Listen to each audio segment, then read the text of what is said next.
क्या हम परमात्मा को केवल अलग अलग नामों और संप्रदायों के दायरों में बांटकर इंसानियत का मूल संदेश भूलते जा रहे हैं? आज 2026 के इस दौर में जहां लोग बाहरी पहचानों पर लड़ रहे हैं, वहां धन धन साहिब श्री गुरु नानक देव जी के बाल्याकाल का यह पावन प्रसंग आपके दृष्टिकोण को बदल देगा।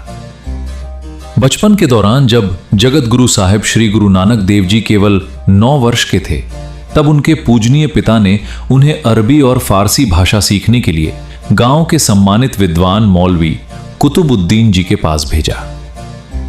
मौलवी साहब एक अत्यंत आदरणीय शिक्षक थे। उन्होंने बालक नानक का आलिंगन किया और वर्णमाला का पहला अक्षर अलिफ लिखकर उसे याद करने को कहा। उस अक्षर को देखकर सच्चे पातशाह, जो स्वयं परम नूर में समाये थे, गहरे ध्यान में चले गए।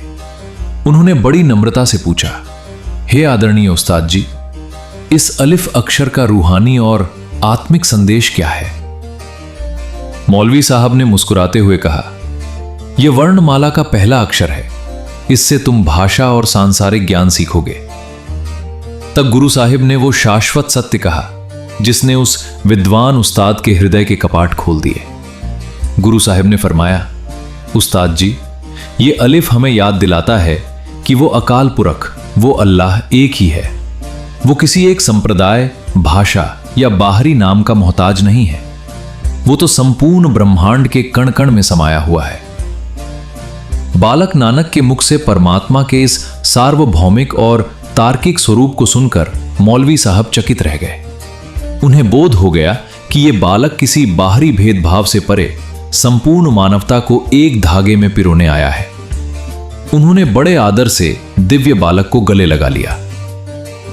श्री गुरु नानक देव जी का यह पावन प्रसंग आज के समाज के लिए सबसे सुंदर और सकारात्मक सीख है। परमात्मा को किसी एक संकुचित दायरे या नफरत का जरिया मत बनाइए।